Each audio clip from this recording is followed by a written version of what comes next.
အလုံးမင်္ဂလာပါဗျာတာလီစွာပါဗျာတာလီစွာပါ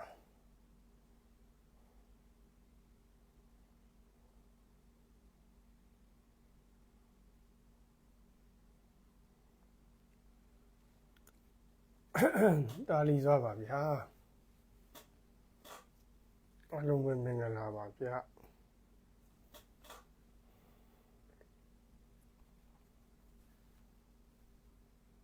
တာလီစွာပါဗျာ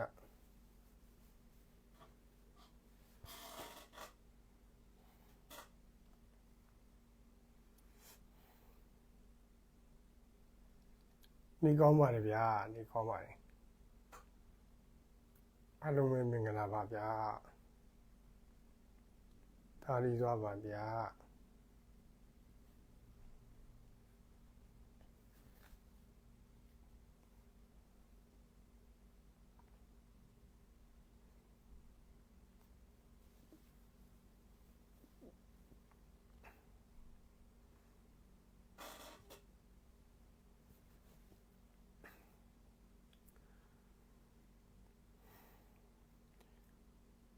ဒီကနေ့မတ်လ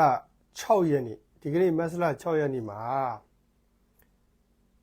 အေယာဝတီတိုင်းတာပေါင်းအခြေဆိုင်ကာကင်းနှက်ကအေယာဝတီတိုင်းတာပေါင်းအခြေဆိုင်ခမာယ338ကာကင်းစခန်းတစ်ခုကိုအာရကတက်တော်အေကတိုက်ခိုက်သိမ်းပိုက်နိုင်ခဲ့တယ်အခုဆိုရင်အေယာဝတီတိုင်းမှာအာရကတက်တော်အေကအောင်မြင်မှုတွေများစွာရရှိနေပါတယ်။တာပေါင်းခြေဆိုင်ခမာယ308ရဲ့ကာကင်းစခန်းနှစ်ခုကိုတော့သိမ်းပိုက်နိုင်ခဲ့ပြီပဲဖြစ်ပါတယ်ပေါ့နော်။နောက်တစ်ခုကရခိုင်ပြည်နယ်ကြောက်ဖြူမြို့နယ်ဒင်ညဝတီရေတပ်ဌာနချုပ်ဝန်းကျင်ကကာကင်းစခန်း၄ခုကိုအာရကတက်တော်အေကသိမ်းပိုက်နိုင်ခဲ့ပါပြီတဲ့ဗျာဟောဒင်ညဝတီရေတပ်ဌာနချုပ်ကိုကာပေးထားတဲ့ကာကင်းစခန်း၄ခုအာရကတက်တော်ကြီးကသိမ်းပိုက်နိုင်ခဲ့ပြီမကြခင်ဒင်ညဝတီရေတပ်ဌာနချုပ်ကိုအာရကတက်တော်ကြီးကသိမ်းပိုက်နိုင်တော့မယ်ထင်ပါတယ်ပေါ့နော်အဲ့တော့အေယာဝတီတိုင်းတာပေါင်းအခြေဆိုင်မှာကာကင်းစခန်းနှစ်ခုကြောက်ဖြူဒင်ညဝတီရေတပ်ဌာနချုပ်ကကာကင်းစခန်း၄ခုစုစုပေါင်းကာကင်းစခန်း6ခုကိုသိမ်းပိုက်နိုင်ခဲ့တယ်ပေါ့ဗျာ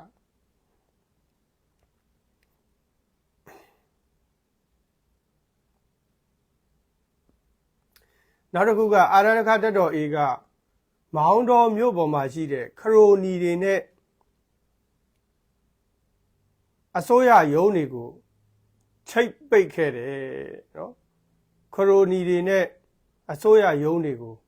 ချိတ်ပိတ်ခဲ့တယ်စစ်တပ်ခရိုနီတွေပေါ့ဗျာနော်စစ်တပ်ခရိုနီတွေနဲ့ဆိုရရုံးတွေကိုချိတ်ပိတ်ခဲ့တယ်နောက်တစ်ခုကပဲခူးတိုင်းမင်းလှမြို့နယ်စစ်မှုထမ်းခြင်းမပေးတဲ့ပြည်သူတွေကိုစစ်တပ်ခေါ်ပြီးတော့ဖမ်းဆီးခိုင်းနေတဲ့ပြူစောတီခင်မောင်ဝင်းအခုတော့ပြစ်သက်ခံရပြီးသေဆုံးသွားတယ်စံကုန်မြေလေးတွေပေါ့ဗျာနော်နောက်ပဲခူးတိုင်းကျိုးပင်ကောက်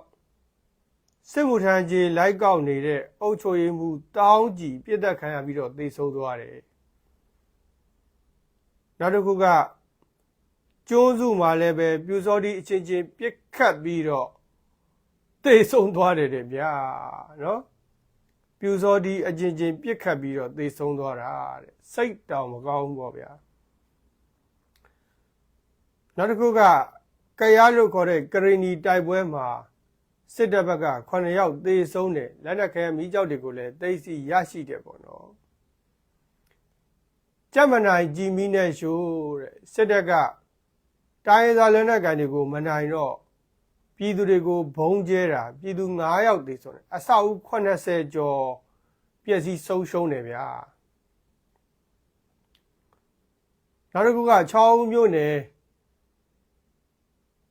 ကင်းမွန်ထော်ပြူစောတိစစ်ကြောင်းကို PDF တွေကတိုက်ခိုက်တာပြူစောတိ23ယောက်သေဆုံးတယ်နည်းနည်းတော့မဟုတ်ဘူးเนาะဒါစကိုင်းတိုင်း6ဦးမြို့နယ်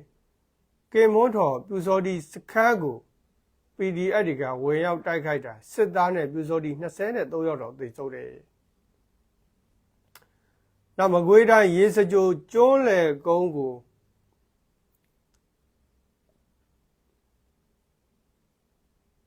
စစ်ကြောင်းထိုးလာတဲ့စစ်ကောင်စီစစ်တပ်ကို PDF တွေကတိုက်ခိုက်တာစစ်ကောင်စီတပ်ဖွဲ့ဝင်10ယောက်တောင်သေဆုံးတယ်။နောက်တစ်ခုကမန္တလေးတိုင်းတရားဦးမြို့နယ်နဲ့နထောကြီးမြို့နယ်မှာ4ရက်ကြာဖြစ်ပွားခဲ့သောတိုက်ပွဲအတွင်းမှာစစ်ကောင်စီတပ်ဖွဲ့ဝင်20ထက်မနည်းသေဆုံးတယ်။အများကြီးပဲပေါ့နော်။ဒါတရားဦးနဲ့နထောကြီးမှာပေါ့။နောက်တစ်ခုက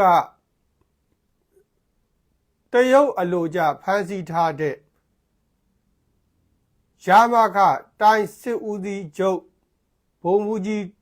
ထွန်းနိုင်စုကိုအခုစစ်တပ်ကပြန်လွှတ်ပေးတယ်။ဟောကိုကန့်ကဖမ်းဆီးထားတဲ့စစ်တုပ်ပန်းတွေကိုလည်းပဲအခုတိုင်းမှုတွေပြန်ခန့်တယ်။တရုတ်အလိုကျဖမ်းဆီးထားတဲ့ရာမခတိုင်းစစ်ဦးစီးချုပ်ဘုံမူကြီးထွန်းနိုင်စုကိုလည်းစစ်ကောင်စီကအခုပြန်လွှတ်ပေးတယ်။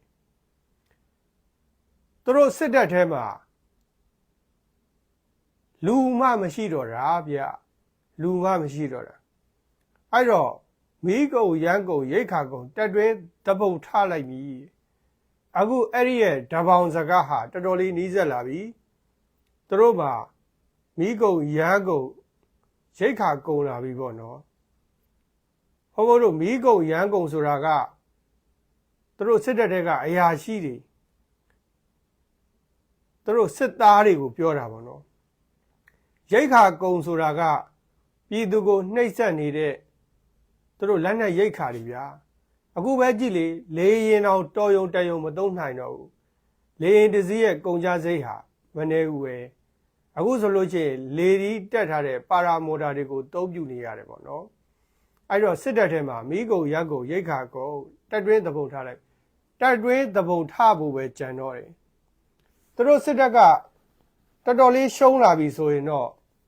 ဟုတ်လို့ကျိတ်သေးပေါက်တက်တွဲသဘုံထမှာပဲตาယာနားတဲ့စိတ်လက်ကြီးတွေလည်းအများကြီးရှိလာမှာပဲဗျနော်ဒါကြောင့်စစ်တပ်မှာမိကုံရက်ကုံရိတ်ခါကုံလာတာဒါအမှန်ပဲတက်တွဲသဘုံထမဲ့အချိန်ပဲဖို့လို့ကြံတော့တယ်ပေါ့ဗျာကြံတော့တယ်ပေါ့နောက်တစ်ခုကစစ်တပ်ကလူငယ်တွေကိုအတင်းအဓမ္မဖမ်းဆီးတပ်သားသစ်စုဆောင်းပြီးတော့တပ်သားသစ်တင်နန်းသားတွေကိုရိုက်နှက်ညှင်းဆဲနှိပ်စက်တာတွေလည်းရှိတယ်ထမင်းသိုးဟင်းသိုးတွေကျွေးတာတွေလည်းရှိပါတယ်ဆိုပြီးတော့အခုထွက်ပြေးလွတ်မြောက်လာတဲ့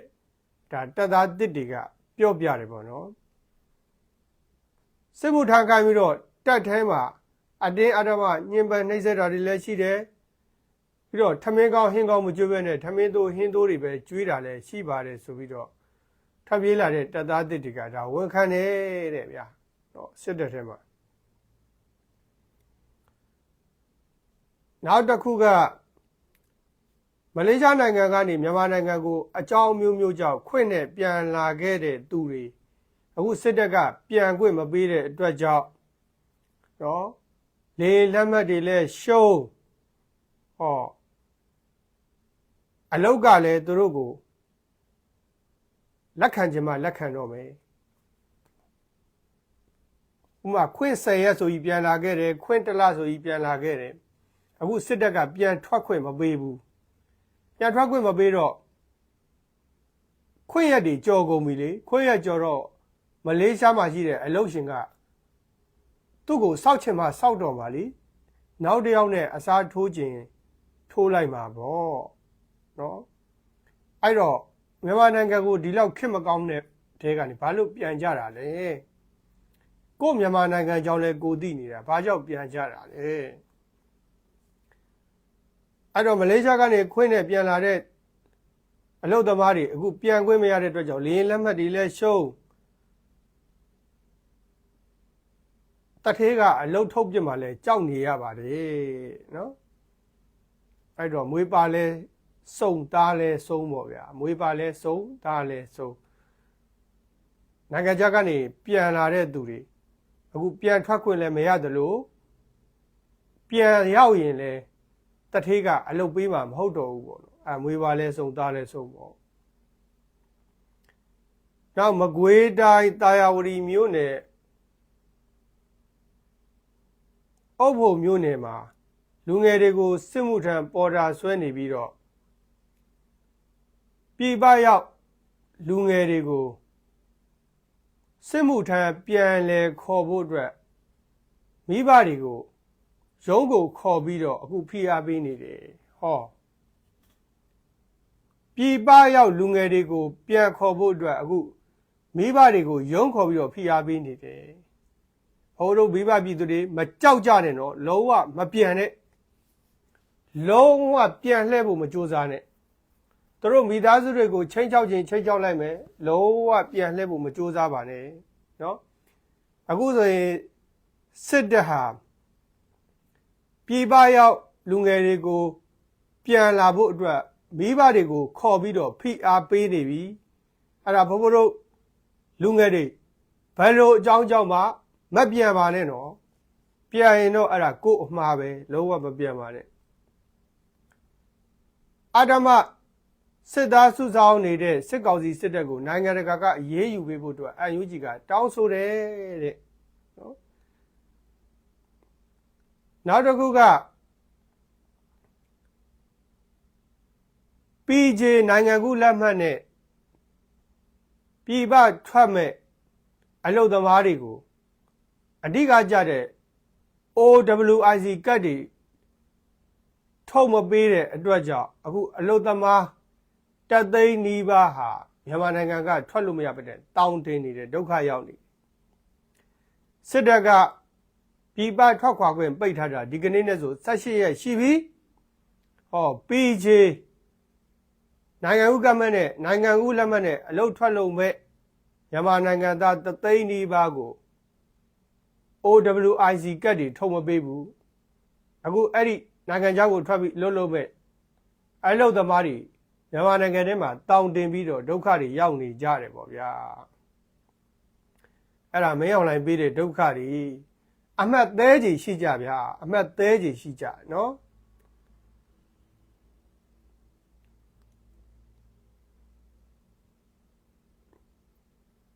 နောက်တစ်ခုကတော်တော်အရေးကြီးတဲ့သတင်းနိုင်ငံရေးလှုပ်ရှားမှုတွေမှာပါဝင်ထားတဲ့လူငယ်တွေစီရီယန်သမားတွေကိုလေစိတ်မှာစောက်ဖမ်းနေတယ်ကဲနိုင်ငံရေးလှုပ်ရှားမှုတွေမှာပါထားတဲ့လူငယ်တွေစီရီယန်သမားတွေကိုလေရင်ကွင်းမှာစောက်ဖမ်းနေပါတယ်တဲ့ဗျာနော်စောက်ဖမ်းနေပါတယ်တဲ့နောက်တစ်ခုကတနင်္လာရီတိုင်းခမောက်ကြီးမြို့မှာစစ်တပ်စစ်စေးရေးဂိတ်ကကားတစ်စီးကိုငွေကျပ်2သိန်းကနေ5သိန်းထိချိန်ချောက်ပြီးတော့တောင်းနေပါတယ်တဲ့ပြီးတော့ကုန်ကားတွေကိုလည်းစစ်တပ်ရိတ်ခါပို့ဖို့အတွက်အတင်းအဓမ္မပေါ်တာဆွဲပါတယ်ဟောကုန်ကားတစ်စီးကိုခမောက်ကြီးမှာ2သိန်းကနေ5သိန်းထိငွေညှစ်တယ်ပြီးတော့သူတို့ရိတ်ခါပို့ဖို့အတွက်ကုန်ကားတွေကိုလည်းပေါ်တာဆွဲတယ်အခုပြည်တွင်းကနေပြီးတော့ထွက်လာခဲ့တဲ့ထားရောက်လာခဲ့တဲ့ပြည်သူတွေကိုဖုံဖုံမေးကြည့်တာလမ်းမှာစစ်တပ်ဂိတ်တွေအများကြီးပဲစားစရာပါရင်လည်းအကုန်လုတယ်တဲ့တောင်းတာမဟုတ်ဘူးနော်လုကိုလုတာတဲ့ပတ်စံပါရင်လည်းအကုန်လုတယ်တဲ့ဘလူးသေးရဲတွေလို့လုတာတယ်ဗျာအဲ့ဒါကိုတွေ့တယောက်တည်းပြောတာမဟုတ်လူတိုင်းပြောတာဥပမာဆိုကြပါစို့ရန်ကုန်ကနေထိုင်းကိုကားနဲ့လာတယ်ဆိုရင်အဲ့ဒီဖြတ်လာခဲ့တဲ့လမ်းတစ်လျှောက်မှာစစ်ကောင်စီဂိတ်တွေကစားစရာပါလဲအကုန်လုတယ်တဲ့စားစရာမြင်တာနဲ့ကိုလုတာတဲ့တောင်းတာမဟုတ်ဘူးနော်လုတာတဲ့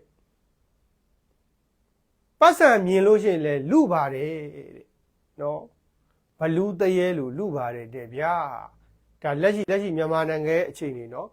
စစ်ကောင်စီဂိတ်တွေမှာစားစရာပါရင်လဲလုတယ်ပတ်စံပါရင်လဲလုတယ်ရွှေတင်ငွေတွေပါရင်လဲလုပါတယ်နောက်တစ်ခုက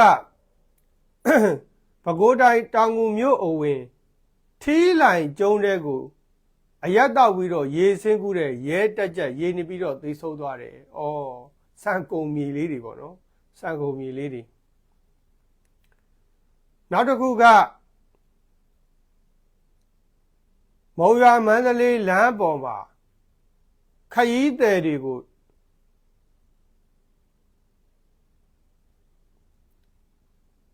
စစ်တပ်ကတိုက်ပွဲအတွင်းအတင်းအဓမ္မခေါ်ဆောင်သွားတယ်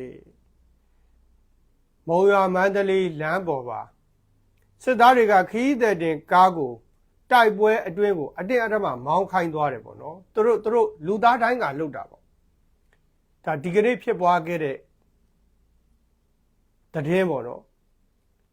မုံရွာမန္တလေးလမ်းပေါ်မှာတိုက်ပွဲဖြစ်နေတာအဲ့ဒါကိုခရီးသည်ကားကိုအဲ့ဒီတိုက်ပွဲအတွင်းကိုလူသားတိုင်းကလှုပ်ပြီးတော့တနတ်နဲ့ချိန်ချောက်ပြီးခေါ်သွားတာပေါ့ဗျာအဲ့ဒီကားပေါ်မှာပါတဲ့ခရီးသည်တွေတိုက်ပွဲတွင်းမှာပိတ်မိပြီးတော့3နှစ်အရွယ်ကလေးတယောက်နဲ့မိခင်အပါဝင်ပြည်သူ3ယောက်သေဆုံးသွားတယ်3နှစ်အရွယ်ကလေးရဲ့မိခင်တယောက်ရဲ့နောက်ပြည်သူတယောက်ရဲ့3ယောက်တောင်သေဆုံးသွားတယ်အဲ့တော့ခရီးသွားတာကလည်းကြည်ကြက်သွားကြပေါ့ဗျာနော်အခုဒီလူရုံးမှာစစ်တပ်ကြောင့်လူမဆန်တဲ့စစ်တပ်ကြောင့်ဒီကနေ့ပြည်သူ3ယောက်အလကားဟတ်သက်ဆုံးရှုံးသွားပြီမန္တလေးမုံရွာကားလမ်းပေါ်မှာတိုက်ပွဲဖြစ်နေတာကိုစစ်တပ်ကခရီးသည်ကားလာတဲ့အချိန်မှာအဲ့ဒီခရီးသည်ကားကိုတနတ်နဲ့ထောက်ပြီးတော့လူသားတိုင်းကလှုပ်တယ်အဲ့ဒီအချိန်မှာပဲ3နှစ်ရွယ်သားသမီးနဲ့မိခင်တဦးတခြားပြည်သူတူစုစုပေါင်း3ယောက်တိုက်ပွဲအတွင်းမှာပိတ်မိပြီးတော့သေဆုံးသွားတယ်ပေါ့ဗျာနောက်တစ်ခုကမကွေးတိုင်းရေစကြိုမြို့နယ်မြေဆိုးရွာမှာကျောင်းတိုင်ဆရာတော်နဲ့ပြည်သူတချို့ကိုစစ်တပ်ကတပ်ဖြတ်သွားပါတယ်တဲ့ဗျာဒါမကွေးတိုင်းရေစကြိုမြို့နယ်မြေဆိုးရွာမှာနော်ကျောင်းတိုင်ဆရာတော်တပါးနဲ့ပြည်သူတချို့ကိုစစ်တပ်ကတပ်ဖြတ်သွားပါတယ်တော်တော်ရုံမာတဲ့စစ်တပ်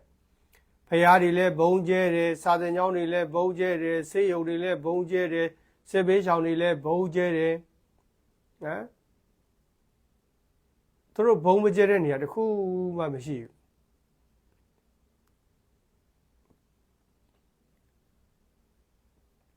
နောက်တစ်ခုကတော်တော်စိတ်မကောင်းစရာသတင်းပေါ့နော်ရှမ်းပြည်နယ်မြောက်ပိုင်းကိုးကန့်ထိန်းချုပ်ထားတဲ့ကွတ်ခိုင်မြို့နယ်မုံစီကျေးရွာအုပ်စုပိန်းခမ်းကျေးရွာမှာရွှေတူးဖော်နေတဲ့ MNDAA တပ်သားတွေကိုပြည်သူတွေကမကြိုက်လို့ဆိုပြီးတော့တွားရောက်ကန့်ကွက်တာရွှေတူးဖော်နေတဲ့ MNDAA ကိုးကန့်စစ်သားတွေကိုပြည်သူတွေကတွားကန့်ကွက်တာအဲ့ဒါကန့်ကွက်ရမလားဆိုပြီးတနက်နဲ့ပြစ်တက်တာပြည်သူ6ယောက်သေပြီးတော့6ယောက်တိုင်းရမရိုင်းလိုက်တာဗျာမရိုင်းလိုက်ကြတာပြည်သူကိုစော်ကားတာနော်ဟိုတုန်းကကိုကန့်တို့ TNL တို့ဆိုတာဘာမှမဟုတ်ဘူး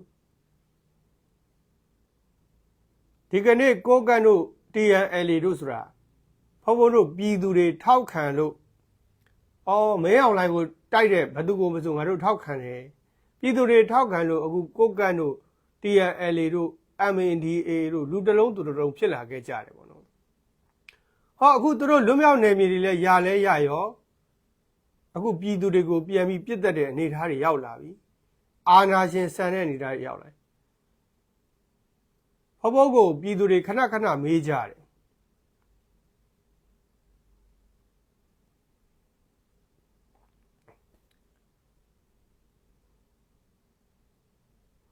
အခုတော်လှန်ရေးကြီးဟာဒီမိုကရေစီအတွက်တိုက်နေတာမဟုတ်ဘူးလို့ဒီမိုကရေစီအတွက်တိုက်နေတာမဟုတ်ဘူးငါအာဏာရှင်မလုပ်ရလို့တိုက်နေကြတာနော်အခုတော်လှန်ရေးကြီးဟာဒီမိုကရေစီအတွက်တိုက်နေကြမှာငါအာဏာရှင်မလုပ်ရလို့တိုက်နေကြတာအကုန်လုံးကအာဏာရှင်တွေကြီးပဲငါအာဏာရှင်မလုပ်ရလို့တိုက်နေကြတာ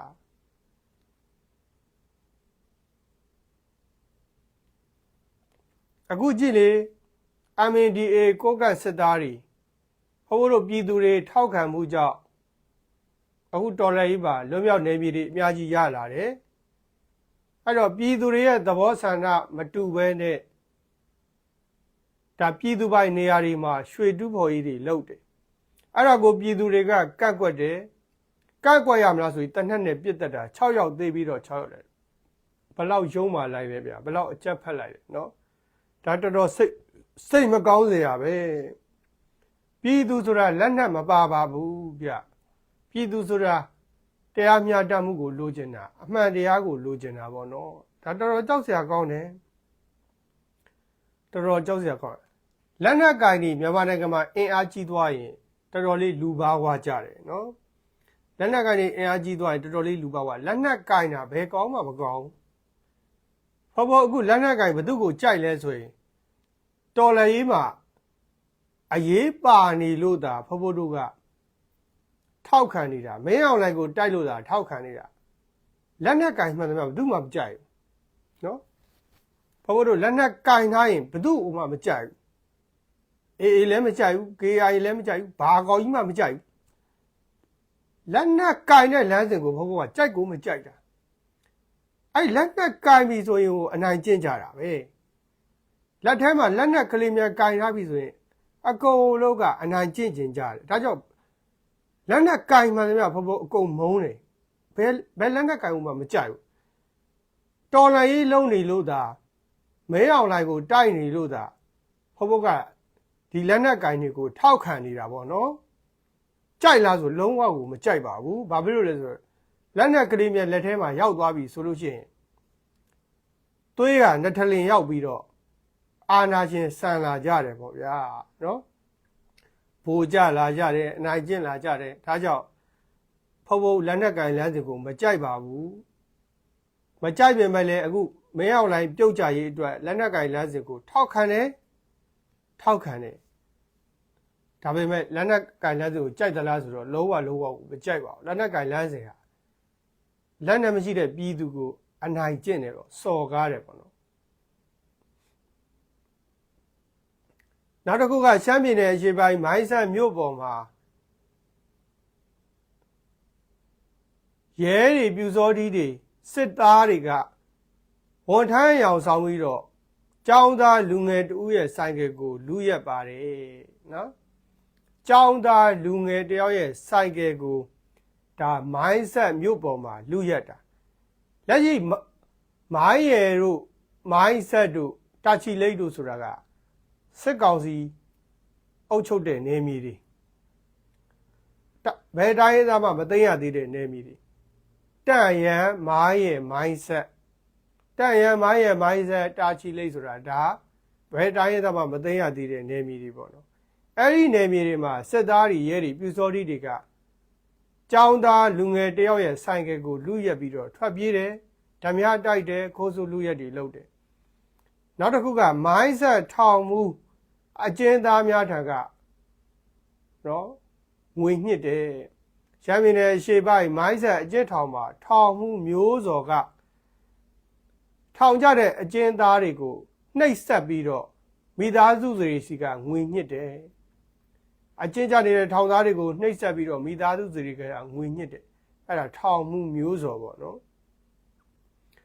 နောက်တစ်ခုကရှမ်းပြည်နယ်အရှေ့ပိုင်းတာချီလိတ်မြို့မှာပဲ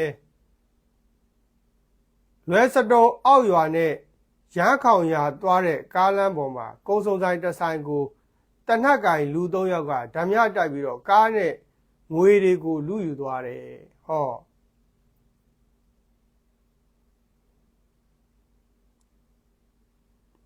လွဲစတုံအောက်ရွာနဲ့ရန်ခေါင်ရွာသွားတဲ့လမ်းမကြီးပေါ်မှာရှိတဲ့ကုန်းစုံဆိုင်ကိုတနက်ကင်ရတဲ့လူ3ယောက်ကဓမြတိုက်တော့တာကားနဲ့ငွေတွေကိုလူယူသွားတယ်အဲ့ဒါဘယ်သူတွေလဲလို့မေးလိုက်တာချီလိတ်ဆိုတာစစ်တပ်အုပ်ချုပ်တဲ့နေမြေနော်အဲ့တာချီလိတ်မှာဖြစ်သမျှခိုးဆိုလူရဲ့မှန်သမျှဟာစစ်တပ်ရဲ့ပြူစောတိတွေပဲလောက်တာဘယ်သူမှမလုပ်ဘူးသူတို့ပဲရှိတာပဲနောက်တစ်ခုကလမ်းမတော်ကလီစိတ်ကမ်းမှာလူ12ဦးပါတဲ့ဆက်လီမှောက်ပြီးတော့17တန်းကျောင်းသားပျောက်ဆုံးသွားတယ်ပျောက်ဆုံးပြီဆိုမှတော့သေပြီပေါ့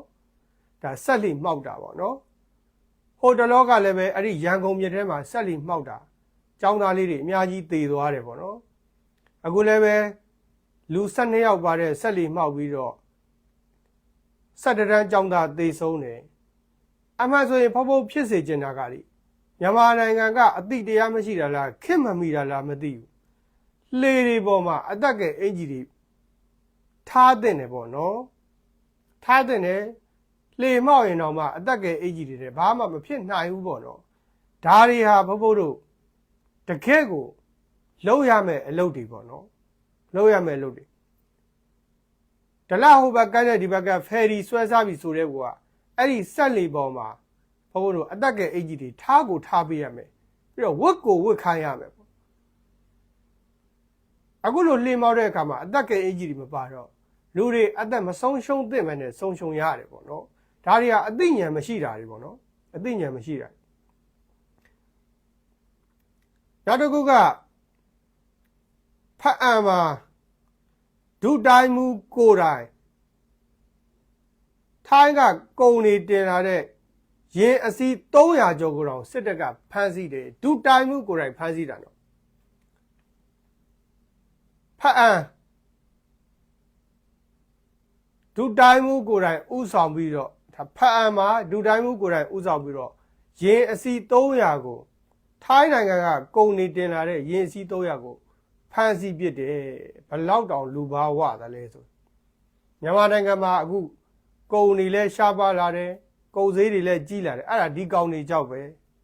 ကဲဒီကနေ့ရင်အစီး300တောင်ဖမ်းတယ်ဆိုတော့နဲတာမှမဟုတ်တာမြဝတီဘက်ကဆင်းလာတဲ့ကားအလုံးကိုမနေ့ညကအကုန်ဖမ်းတယ်မြဝတီကဆင်းလာတဲ့ကားမှန်သမျှကိုမနေ့ကအကုန်ဖမ်းပါတယ်အစီး300ကျော်ပါတယ်နော်လူဘာဝတာပြည်သူတွေရဲ့ပစ္စည်းကိုအတင်းအဓမ္မလူယူတယ်ဓမြတိုက်ပြီးတော့လဲယူတယ်အနုချမ်းစီးပြီးတော့လဲယူတယ်ခိုးလဲယူတယ်နော်ပေါ်တင်လဲယူတယ်ဒီအောင်တွေပဲ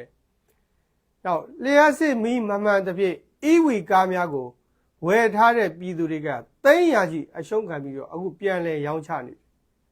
မီးမလာဘဲနဲ့အီဝီကားတွေကိုအတင်းထိုးရအောင်ဘယ်သူရောင်းတာလဲ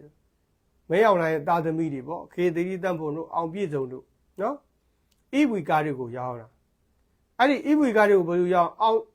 မင်းအောင်လိုက်သားသမီးတွေရောင်းတာနော်အခုအီဝီကားတွေကိုပြည်သူတွေက300ကြီးအရှုံးခံပြီးတော့ကိုပြန်တာရောင်းမှာပေါ့မီးမလားမီးမလားပဲနဲ့အီဝီကဘယ်လိုသွားအသွင်းမှာတော့နောက်ထိုင်းနိုင်ငံချွန်ပူလီမြို့နယ်မှာရှိတဲ့ဟိုဖောင်းဟုံး living technology စက်ရုံမှာတရုတ်နှစ်သစ်သူကာလမှာစက်ရုံကိုခဏပိတ်ထားတယ်အဲ့ဒီစက်ရုံခဏပိတ်ထားတဲ့အချိန်မှာထိုင်းနိုင်ငံသားတွေကမီးကြိုးတွေကိုခိုးပြီးတော့ရောင်းစားခဲ့တယ်ဗျာအဲ့ဒီတခိုးကိုလည်းမိတယ်ထိုင်းနိုင်ငံသားပေါ့နော်မိရသားနဲ့အဲ့ဒီတခိုးကိုအေးမယူပဲနဲ့မြန်မာအလုပ်သမား4ယောက်ကိုတခိုးပါလို့မတရားဆွဆွဲပြီးတော့ဖမ်းဆီးတယ်ဗျာဘလောက်ရုံမာလိုက်ကြတယ်လေဗျာကိုယ်နိုင်ငံမကောင်းတော့ခဏပြောတယ်မိဘကသားသမီးကိုမလေးစားတော့ပတ်ဝန်းကျင်ကလည်းမလေးစားဘူးသားသမီးကမိဘကိုမလေးစားတော့ပတ်ဝန်းကျင်ကလည်းမလေးစားဘူးဒါထုံးစံပဲအခုကိုတိုင်းပြည်မှာကိုမင်းအောင်လှိုင်ကကိုတိုင်းသူပြည်သားတွေကိုဒီလောက်နှိပ်စက်အခုဖုံတို့ကအင်ဂျင်မဲ့တွေနိုင်ငံမဲ့တွေဖြစ်လို့နော်အင်ဂျင်မဲ့နိုင်ငံမဲ့တွေဖြစ်နိုင်ငံပြောက်တဲ့သူတွေဖြစ်အဲ့ဒါကိုထိုင်းကလည်းသိမလေးကလည်းသိတကဘာလောက်ကလည်းသိအဲ့တော့ဘာလုပ်လဲအနိုင်ကျင့်ကြတာဗျာအနိုင်ကျင့်ကြရုံမာလိုက်ကြတာနော်ဟိုဖောင်း living technology စက်ရုံမှာမီးကြိုးတွေကိုခိုးရောင်းတဲ့ထိုင်းလူမျိုးတွေအဲ့ဒါကိုတခိုးကိုလည်းဖမ်းမိရတဲ့နဲ့မြန်မာလူသမား4ယောက်ကိုတခိုးပါဆိုပြီးဆွဆွဲပြီးတော့မတရားဖမ်းဆီးတယ်ဟောအခုခိုးမှုနဲ့ဆွဆွဲခံတဲ့မြန်မာလူသမား4ယောက်ကိုစက်ရုံနဲ့စကပြန်နဲ့ပေါင်းပြီးတော့နော်စက်ရုံနဲ့စကပြန်နဲ့ပေါင်းပြီးတော့ပတ်စပို့တက်တန်းတိုးပေးဖို့ဓာတ်ပုံရိုက်တယ်ဆိုပြီးလိန်ခေါ်သွားတယ်နော်ပတ်စပို့တက်တန်းတိုးပေးဖို့ဓာတ်ပုံရိုက်တယ်ဆိုပြီးလိန်ခေါ်သွားတယ်လိန်ခေါ်သွားပြီးတော့ CCTV ကမှတ်တမ်းကိုဖြတ်ညက်ကတ်ဆက်လုပ်ပြီးတော့ဖုံတို့တရားစွဲတယ်ပေါ့ဗျာဖြတ်ညက်ကတ်ဆက်လုပ်ပြီးတော့တရားစွဲတယ်တော်တော်ရုံမာတဲ့ကောင်နေနော် တနေ့တော့ဝက်လေကြတာပေါ့နော်တနေ့ဝက်လေကြတာပေါ့ဘုံတို့လမ်းမှာရေးထားတဲ့ဆိုင်းဘုတ်လေးကိုမှတ်မိကြမှာပေါ့နော်မင်းထက်ဆိုင်ကယ်မောင်းကျွမ်းတဲ့သူတွေတင်ကြကုန်းမှာအများကြီးနော်မင်းထက်ဆိုင်ကယ်မောင်းကျွမ်းတဲ့သူတွေတင်ကြကုန်းမှာအများကြီးဆိုပြီးတော့သတိပေးထားတယ်အဲ့ဒီစကားလုံးကတော်တော်လေးထိရောက်ပါတယ်အခုလည်းပဲမင်းတို့ထက်လူလေကြတဲ့ကောင်တွေမင်းတို့ထက်လူဘာဝတဲ့ကောင်တွေငရဲပြည်မှာအများကြီးသူများကိုလူလေကြလိုက်ရလို့ပျော်မနေနဲ့ဝမ်းသာမနေနဲ့ကိုယ့်ထက်လူလေကြတဲ့သူတွေကိုယ့်ထက်ဆရာကြတဲ့သူတွေငရဲပြည်မှာအများကြီးဟုတ်လားနော်အများကြီးသူများကိုလူလေကြရတယ်ဆိုပြီးတော့ကြိတ်ပြီးဝမ်းသာမနေနဲ့ကြိတ်ပြီးပျော်မနေနဲ့ကိုယ့်ထက်လူလေကြနိုင်တဲ့သူတွေငရဲပြည်မှာအများကြီးဆိုတာမမေ့နဲ့ပေါ့နော်နောက်တစ်ခုကထိုင်းနိုင်ငံဆူလက်ဌာနီမှာပေါ့နော်မြန်မာပြည်စည်းတွေကိုလိုက်လွင်ပြီးဈေးရောက်နေတဲ့ online လက်ကားဆိုင်ကိုတကယ်အကြီးကြီးဆူလက်ဌာနီမြို့မှာ online လက်ကားဆိုင်ကြီးကိုထိုင်းအာဏာပိုင်တွေကစီးနှင်းပြီးတော့ဖမ်းဆီးလိုက်တယ်နော် online ထိုင်းနိုင်ငံမှာ online ဈေးရောက်တဲ့သူတွေသတိထားပါထိုင်းနိုင်ငံမှာ online ဈေးရောက်တဲ့သူတွေသတိထားပါအခုဆူလက်ဌာနီမြို့မှာကို online ပေါ်ကနေလိုက်လွင်ပြီးဈေးရောက်တဲ့ online လက်ကားဆိုင်ကြီးတကယ်အကြီးကြီးအဲ့ဒါကိုထိုင်းအာဏာပိုင်တွေကဖမ်းလိုက်တယ်အခုဖမ်းခံလိုက်ရတဲ့ online shop ဆိုင်ကပေါ်သေးသေးမဟုတ်သူ့အမျိုးသားကထိုင်းဗျသူကထိုင်းကိုယူထားတာထိုင်းကိုယူထားတယ်ဆိုတော့ဒီလိုဈေးရောင်းစားလို့ရမှာပဲလို့သူတို့ထင်တာပေါ့နော်ဈေးရောင်းစားလို့ရမှာပဲဆိုအဲ့တော့ယောက်ျားဖြစ်သူကထိုင်းအမျိုးသမီးဖြစ်သူကမွန်လူမျိုးပေါ့နော်အခုဖမ်းခံလဲရတယ်တကယ်တမ်းကျတော့ထိုင်းနိုင်ငံမှာမြန်မာပစ္စည်းတွေဆိုတာလိုင်စင်ရှိရပါတယ်လိုင်စင်ရှိုံနဲ့တော့ရောင်းစားလို့မရပါသေးဘူးပြီးတော့ငွေကြေးလိုင်စင်ရှိရပါတယ်ပစ္စည်းလိုင်စင်ငွေကြေးလိုင်စင်ဆိုပြီးတော့နှစ်မျိုးစလုံးရှိမှသာလျှင်ဈေးရောင်းစားလို့ရပါတယ်ကိုရောင်းချနေတဲ့ပစ္စည်းတွေဟာနော်အခွန်ဆောင်ထားတဲ့ပစ္စည်းပြီးတော့လိုင်စင်ရှိတဲ့ပစ္စည်းပြီးတော့ငွေကြေးလိုင်စင်အဲ့ဒီလိုအချက်အလက်တွေပြည့်စုံမှသာလေထိုင်းနိုင်ငံမှာဈေးရောက်စားလို့ရပါတယ်ကိုရောင်းနေတဲ့ပစ္စည်းဟာအခွန်ဆောင်ထားတဲ့ပစ္စည်းလည်းမဟုတ်ဘူးပြီးတော့အယောင်းလိုင်စင်ရထားတဲ့သူလည်းမဟုတ်ဘူးပြီးတော့ငွေကြေးလိုင်စင်လုပ်ထားတဲ့သူလည်းမဟုတ်ဘူးဆိုရင်အဖမ်းခံရပါတယ်တကယ်လို့ထိုင်းနိုင်ငံကအာဏာရှိတဲ့သူတွေကဖမ်းပြီဆိုရင်တော့ဘုံတို့ဥပဒေတစ်မျိုးမျိုးနဲ့လွတ်မှာမဟုတ်ပါဘူးကျိန်းသေးပေါ့ဖမ်းခံရမှာပဲဖြစ်တယ်ပေါ့ဒါကြောင့်ဗဟုသုတအနေနဲ့ထိုင်းနိုင်ငံမှာဈေးရောင်းစားမယ်ဆိုရင်ကိုရောင်းတဲ့ပစ္စည်းဟာအခွန်ဆောင်ထားတဲ့ပစ္စည်းဖြစ်ရမယ်အယောင်းလိုင်စင်လုပ်ထားရပါမယ်နော်ရောင်းတဲ့သူကအယောင်းလိုင်စင်လုပ်ထားရပါမယ်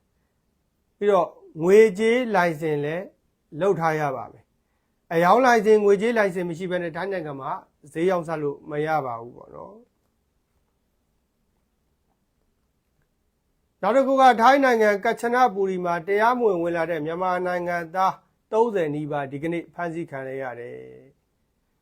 အဲ့ဒီကချနပူရီမှာလူရာနဲ့ချီပြီးဖမ်းခံဒါလည်းပဲလာတာပဲ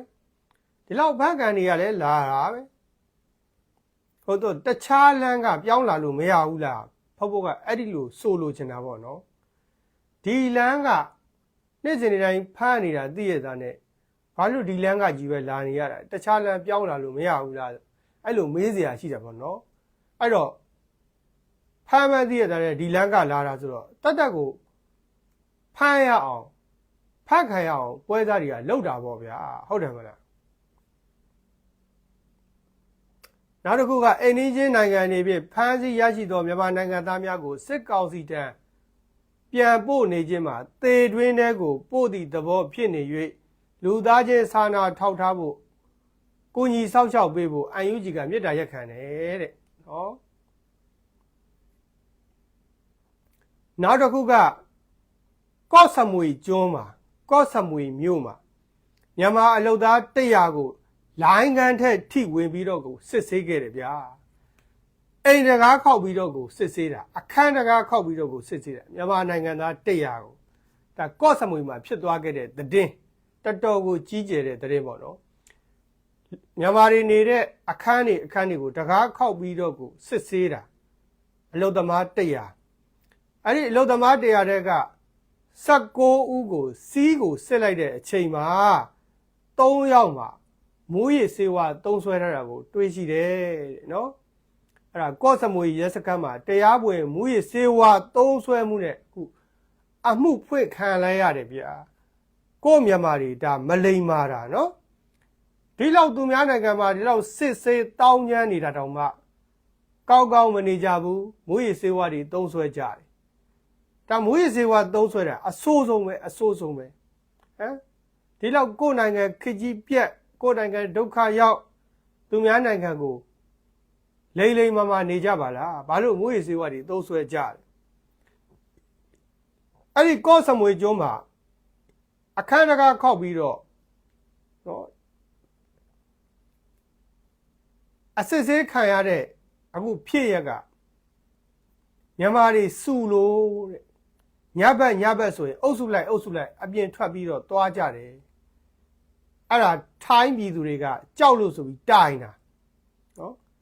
ညဘက်အုပ်စုလိုက်အပြင်ထွက်ကြတယ်ပြီးတော့စုတယ်ပေါ့နော်အဲ့ဒါနဲ့ထိုင်းပြည်သူတွေကတိုင်တော့ရဲတွေကအခန်းတကားတွေခောက်ပြီးတော့ကိုစစ်တာထိုင်းနိုင်ငံမှာကြောက်စရာအကောင်းဆုံးကပြစ်မှုအကြီးဆုံးတွေက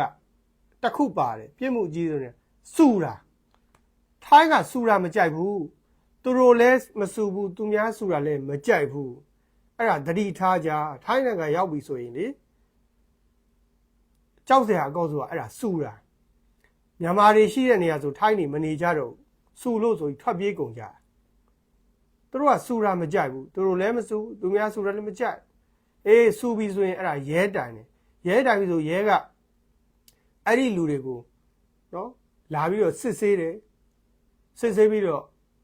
ဘုဘတို့အပြစ်မရှိအပြစ်ရှာကြီးဖမ်းတယ်ဥပမာလောင်းကစားများလှုပ်ထားလားမွေးစေဝါများတုံးထားလားပြီးတော့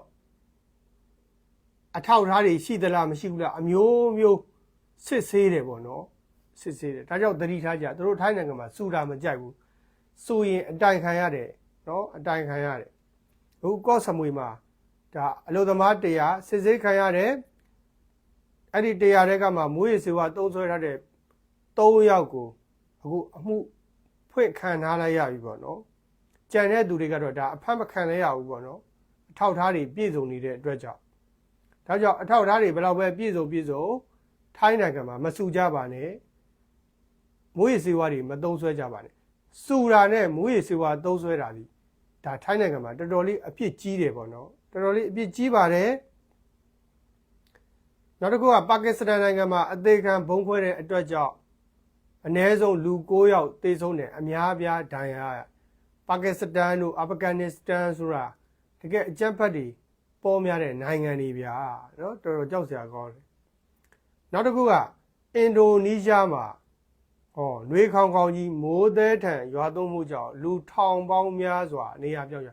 အင်ဒိုနီးရှားဆိုတာကြောက်စရာအရန်ကောင်းတယ်ကျုံးပေါင်း900ကျော်နဲ့ဖွဲ့စည်းထားတဲ့နိုင်ငံဗျာလှတာလည်းအရန်လှတယ်ကမ္ဘာပေါ်မှာတော်တော်လှတဲ့နိုင်ငံပဲကျုံးပေါင်း900နဲ့ဖွဲ့စည်းထားတဲ့နိုင်ငံအင်ဒိုနီးရှားဆိုတာကြီးဒါပေမဲ့ဘေးဥပတ်အန္တရာယ်လည်းတော်တော်ပိုးတယ်နှစ်စဉ်နှစ်တိုင်းဆူနာမီပြစ်လိုက်ငလျင်လှုပ်လိုက်နော်မိုးရွာရေကြီးလိုက်နဲ့ဘေးဥပတ်အန္တရာယ်တော်တော်ဖြစ်တာကျွန်းနေကိုဗျာနော်တော်တော်ကြောက်စရာကောင်းတယ်ပေါ့နောက်တစ်ခုကဒီကနေ့ထူးဆန်းတဲ့ပေါ့နော်တောင်ကိုရီးယားကတိုက်လေရင်လေးကျရင်နဲ့မြောက်ကိုရီးယားရဲ့ရွာတရွာကိုမှားပြီးတော့ဘုံကျဲမိတာပြည်သူ15ယောက်ဒဏ်ရာရသွားတယ်မြောက်ကိုရီးယားကပြည်သူ15ယောက်ဒဏ်ရာလေ့ကျင့် လက်ကျင်လုံနေရင်နဲ့မြောက်ကိုရီးယားတွေကရွာကိုဘုံကျဲမိလိုက်တာနော်အဲ့ဒါမြောက်ကိုရီးယားပြည်သူ15ယောက်ဒဏ်ရာရသွားတယ်ဆိုတော့မြောက်ကိုရီးယားကအခုဘယ်လိုတုတ်ပြန်မလဲတော့ဘိုးတို့မသိရသေးဘူးပေါ့နော်ဘယ်လိုတုတ်ပြန်မလဲမသိသေးနောက်တစ်ခုကနောက်ဆုံးသတင်းပါပဲတောင်ကိုရီးယားမှာဖြူဖြူကျော်သိန်းကရန်ပုံငွေဂီတဖျော်ဖြေပွဲလုပ်ခဲ့ပါတယ်အဲ့ဒီဂီတဖျော်ဖြေပွဲမှာမြန်မာကျပ်ငွေသိန်း6800ခန့်ရရှိခဲ့တယ်အများကြီးပဲသိန်း6800ခန့်ဆိုတော့အနည်းတဲ့ပတ်စံမဟုတ်ဟောအဲ့တော့ဒီပတ်စံတွေကိုဒါစစ်ဘေးရှောင်တွေအတွက်လှူဒန်းသွားမှာပေါ့နော်ဒါသိဝမ်းသာစရာကောင်းပါတယ်နော်သိဝမ်းသာစရာကောင်းပါတယ်ဆိုတာကိုပြောကြရင်းနဲ့ပဲဖောက်ဝဲရဲ့ like ကိုဒီပါတယ်ပဲဆုံးသက်လိုက်ပါတယ်ဗျာအားလုံးပြည်သူပြည်သားအပေါင်းတို့ကျမ်းမာချမ်းသာကြပါစေတက်ရှင်နာကင်းကြပါစေဗျာ